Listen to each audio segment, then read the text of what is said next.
Hello friends, happy Rakshabandhan. आज तो त्योहार का मौका है तो पूरे दिन मेहमानों का और पकवानों का बस आना जाना यूं ही लगा ही रहेगा। वेल, इसी त्योहार के मौके पर ही आपकी खुशी में छोटा सा तड़का लगाने में आ गई हूँ अपनी कहानी लेकर। और इस कहानी को सुनने से पहले अंकी टेल्स को लाइक, शेयर और सब्सक्राइब करना बिल्कुल भी मत भूलिएगा। सो हियर वी गो।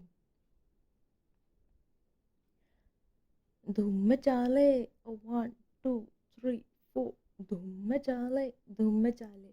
बस ऐसे ही गाने चला के स्नेहा और मेघा दोनों ऐसे ही डांस कर रहे थे। दरअसल आज उनका छुट्टी थी स्कूल की, तो ऐसे ही डांस करके ऐसे मस्ती कर रहे थे, एंजॉय कर रहे थे। तभी उनकी ही कज़न माने कि ऋतु वो वहाँ आई और उसने कहा कि यार ये क्या गाना चला रखा है। उसने आके गाने को चेंज किया और उसने चलाया, oh no no no Sheila, Sheila की जवानी। फिर उन तीनों के बीच में ऐसे ही थोड़ा सा ऐसे हो गया कि यार ये गाना क्यों चला लिया। मतलब ऐसे गाने को लेकर होता है ना कि यार तुमने ये क्यों चला लिया, हम भी चला रहे थे ऐसे ऐसे। पर उनके बीच में क्वेरल खत्म होने का नाम लेती है उससे पहले ही गाना खत्म हो के नेक्स्ट गाना आ चुका था, नेक्स्ट गाना आ चुका था। फिर वो तीनों ही उसको एंजॉय करने लगे। इतनी ही देर में इनू वहाँ आई। इन्होंने आके कहा कि यार तुम कब से हिंदी गाने के पीछे पड़े हो, चलो आज कुछ नया सुनते हैं। ऐसे क्या कि उसने फिर रिहाना का गाना चलाया, ओ नाना, ओ what's my name, O Nana, O what's my name. फिर उस गाने को लेके भी उन सभी के बीच में ऐसे थोड़ा मोड़ा चिटपुट चिटपुट होती रही। पर तभी तन्वी वहाँ आई। ऐसा चल ही रहा था, मतलब तन्वी वहाँ आई और उसने आके ना, उसने तो पूरा म्यूज़िक सिस्टम को शट डाउन ही कर दिया। और फिर कहा कि तुम्हारी एग्ज़ाम्स हो गई तो इसका क्या मतलब समझ रहे हो यार, मेरी तो एक पेपर और बच रहा है जो कि कल है, मुझे तो उसके लिए पढ़ाई करने दो, मुझे डिस्टर्ब नहीं करो। तुम्हें गाने सुनने हैं तो ईयरफोन लगा के फिर जाके सुनो, यहाँ स्पीकर ऑन करके फिर मुझे डिस्टर्ब ना करो। ऐसे कह के उसने गाने बंद कर दिए। फिर बस उनके बीच में ऐसे छोटी मोटी क्वारल होती रही। दरअसल वो सभी कज़िन्स थे, कज़िन्स मतलब ऐसे जॉइंट फैमिली में रहा करते थे। और उन्होंने अपना एक ग्रुप बना रखा था। उस ग्रुप में ग्रुप का नाम उन्होंने स्मृति रख रखा था। मतलब कि अगर आप सभी मेंबर्स को क्रोनोलॉजिकली अरेंज करो तो उनके नाम के फर्स्ट लेटर से there is formation of a word and that is Smriti. Smriti माने कि S for Sneha, M for Megha, R Ritu, and Inu, Tanvi and Isha, in such manners. ऐसे करके उन्होंने अपना ग्रुप बना रखा था। उनका ग्रुप ऐसे जॉइंट फैमिली थी तो मतलब सभी पास पास में ही रहते थे, तो 80-90% वो लगभग साथ में ही रहते थे। मतलब जैसे कि खेलना कूदना, पढ़ना लिखना, कहीं बाहर जाना और ऐसे ये सब काम वो लगभग एक साथ ही करते थे, मूवी देखना ऐसे। बट उनके बीच में ना ऐसे काफ़ी मतलब 80-90% टाइम है ना फाइटिंग ही चलती रहती थी किसी न किसी मुद्दे को लेकर। मतलब ऐसे चलता ही रहता था। और मम्मी पापा मम्मी पापा उनके इस झगड़े से बहुत ही ज़्यादा परेशान, से थोड़ा टेंस्ड हो जाते थे। तो उन्हें काफ़ी बार समझाने की बहुत कोशिश करी, बट मम्मी पापा उन्हें समझाते समझाते बहुत ही थक गए थे। बट वो लोग लड़ते लड़ते कभी भी नहीं थके थे। उनके बीच में मतलब ऐसे चार्म तो हमेशा रहता ही था। हमेशा मतलब कुछ ना कुछ उल्टा सीधा करने के लिए तैयार। खैर ये सब ऐसे ही चलता जा रहा था। एक दिन यूँ ही चलता रहा। एक दिन क्या हुआ ना कि वो सभी ऐसे दो टीम्स में बट गए थे। Team A equals Sneha, Megha and Ritu, and team B equals Inu, Tanvi and Isha. तो वो उन्होंने दो टीम्स में डिवाइड कर लिया। फिर उन्होंने सोचा कि चलो आज है ना हम ताश खेलते हैं। फिर ताश खेलने लगे। फिर ऐसे ही थोड़ी देर बाद क्या देखते हैं कि यार टीम ए ही जीतती जा रही है। टीम बी का तो कहीं बिल्कुल ज़ीरो से भी ज़्यादा मतलब ऐसे नेगेटिव में ही स्कोर चला गया। वहीं टीम ए है तो हाई मतलब लगातार स्कोर किए जा रही है। फिर है ना उन्होंने थोड़ा देर के लिए तो काफ़ी सोचा। फिर तभी ना ईशा की नज़र गई कि है ना स्नेहा दरअसल थोड़ा सा चीटिंग कर रही थी। चीटिंग के थ्रू टीम ए को वो थोड़ा जिता रहे थे। तो इस बात पे फिर है ना उनमें काफ़ी ज़्यादा बहस छिड़ गई। पहले सबसे पहले तो क्वेरल थी। फिर उसके बाद में वो ट्रांसफॉर्म होके फाइटिंग में चेंज हो गई। उसके बाद में ट्रांसफॉर्म होके वो तो मानो विश्व युद्ध 3 ही हो गया हो। इतना खतरनाक तरीके से वो लोग लड़ने लगे थे।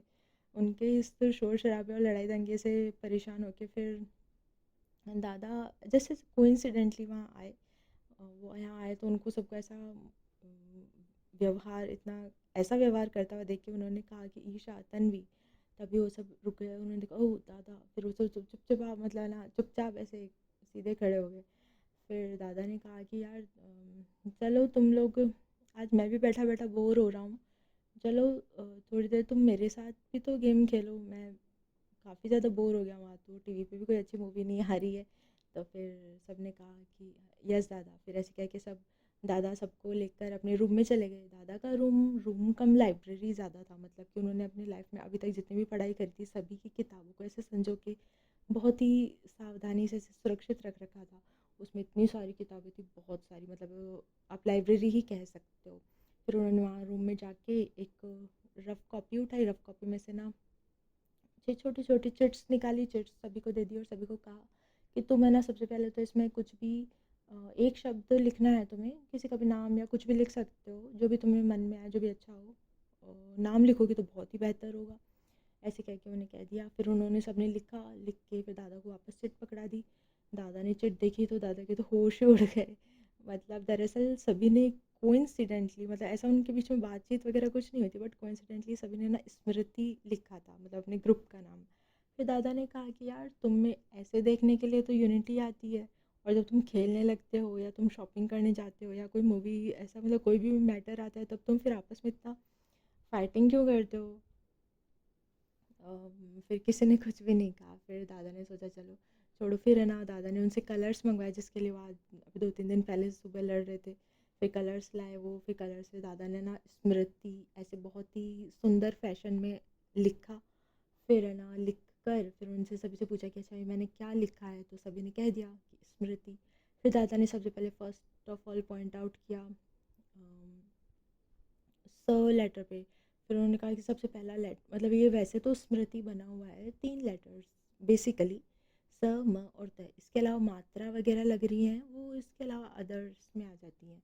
तो सबसे पहले हम स की बात करते हैं। तो देखो स जो लेटर है वो है ना अपना अस्तित्व, अपनी पहचान बनाने के लिए, अपनी आइडेंटिटी बनाए रखने के लिए वो आधा कटने पे भी अ, सहमत है, मतलब उसको आधा कटना भी मंज़ूर है। क्योंकि अगर मान लो आपने इसको आधा नहीं लिख के पूरा लिखा, तो अगर आपकी टीचर आपकी कॉपी चेक करेंगे ना, तो आपकी कॉपी में एक रेड कलर का बहुत बड़ा सा मार्क लगा देंगे, जो कि आई डोंट थिंक कि किसी को भी अपनी कॉपी में देखना पसंद होगा या अच्छा लगेगा। सब कोई उसको तो ऐसा ही चाहते हैं ना कि रेड कलर का निशान ना ही हो। इसलिए इसको अपनी एग्जिस्टेंस बनाए रखने के लिए आधा कटने पे मजबूर होना पड़ता है। फिर इसके आगे बढ़ो तो मृ में री की मात्रा को मैं के चरणों में बैठना पड़ रहा है, मतलब उसकी तो इतनी ज़्यादा मजबूरी हो गई है, बट फिर भी वो ऐसा करके राजी है, क्योंकि वो ऐसा कर रहा है तभी इस पूरे री की और मैं की, मतलब पूरे वर्ड की ही एग्जिस्टेंस कहो या सिग्निफिकेंस कहो या फिर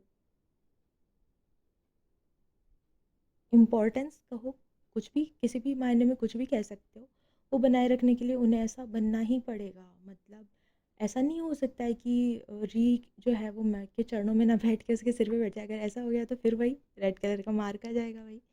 फिर उसके आगे बढ़ते हैं तो हाँ, ई की थोड़ी सी किस्मत अच्छी है कि उसको त के सिर के ऊपर विराजमान होने का बहुत अच्छा मौका मिला है। That's it's just good luck.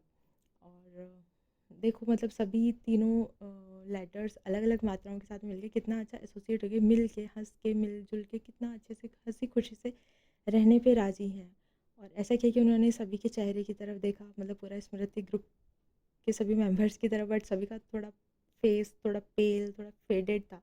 फिर उन्हें लगा कि शायद बच्चों को बात समझ में नहीं आई थोड़ा। तो उन्होंने सोचा थोड़ी देर कि क्या ये रामायण थोड़ी ज़्यादा रामायण जैसा हो गया, तो फिर क्या मुझे अपना रामबाण अप्लाई करना चाहिए। ऐसा सोच के उन्होंने तुरंत अपना रामबाण दाग दिया।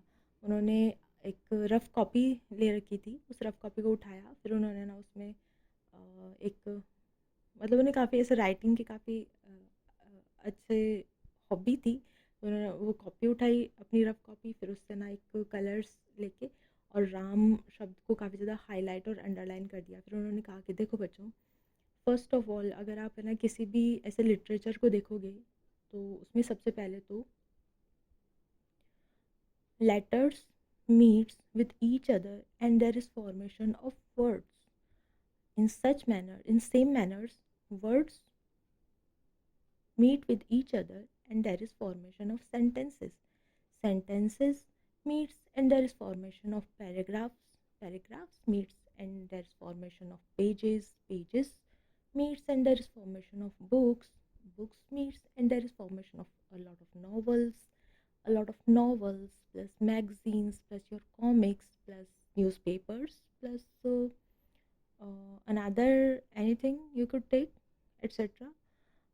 Meets and there is formation of library, and in such manners in the same fashion a lot of and I think a lot of things meet and there is formation of this whole universe, matlab behind the existence of this universe there is a basic funda, a basic principle, and which is the principle of unity. If unity नहीं हुई तो शायद हमारा universe भी exist नहीं करेगा, I think. उन्होंने ऐसा कहा। इसके बाद में बच्चों को काफ़ी ज़्यादा बातें समझ में आ गई थी, और फिर दादाजी ने एक और ऐसा लगा उन्हें, मतलब थोड़ा डाउट हुआ कि क्या पता अभी भी पूरा बात क्लियर ना हुई, तो उन्होंने ऐसे भी कहा कि जैसे मान लो माचिस होती है, माचिस की तिल्लियों में कितने सारे होते हैं, बट है ना वो जब शांत स्वभाव के रहते हैं तभी वो एक साथ रह पाने में सक्षम है। अगर जैसे मान लो किसी को भी थोड़ा सा भी ऐसे टेढ़ा हुआ या थोड़ी सी भी अग्नि हुई या थोड़ा सा भी मतलब ना थोड़ा नखरे किया और बाहर जाके अगर वो रगड़ गया ना तो आग लगेगी, और आग लगने के बाद में उस मैच स्टिक को एक कचरे के डब्बे में फेंक दिया जाएगा। मतलब उसकी जगह माचिस की तिल्ली में अपने दोस्तों के साथ होने की बजाय एक कचरे के गार्बेज में चली जाएगी। तो तुम देख रहे हो मतलब the value of the unity, and because of the unity your importance in this universe. तो अब जाके स्मृति ग्रुप की सभी मेंबर्स को वो बात समझ में आ गई कि ओह दादा क्या कहना चाह रहे हैं, मतलब उनका क्या संदेश है। फिर उन्होंने दादा से सॉरी भी कहा और एक दूसरे से भी सॉरी कहा, और फिर सब ने एक के ऊपर एक हाथ रख के थोड़ा सा पिरामिड शेप में बना के और प्रतिज्ञा ली कि from now onwards we will never fight with each other, और हम सभी बहुत ही हंसी खुशी स्नेह से प्यार से एक दूसरे के साथ में रहेंगे। फिर आज रक्षाबंधन का दिन था ना, तो शाम हुई तब उन्होंने अपने भाइयों को तो राखी बांधी ही थी ऑब्वियसली। उसके साथ में इस बार स्मृति ग्रुप के मेंबर्स ने एक दूसरे को भी राखी बांधी और अपने बीच में एकता और भाईचारा रखने का प्रण लिया। और at the last the moral of the stories, एकता में ही शक्ति है। सो छोटी छोटी पर मोटी बातें जो आपकी लाइफ को काफ़ी ज़्यादा बदल सकती हैं। और happy Rakshabandhan at the last. और यार वैसे भी इस मेरे चैनल कैंकी टेल्स के सब्सक्राइबर्स काफ़ी कम है, तो please guys share and subscribe करना बिल्कुल भी मत भूलिएगा। Okay bye.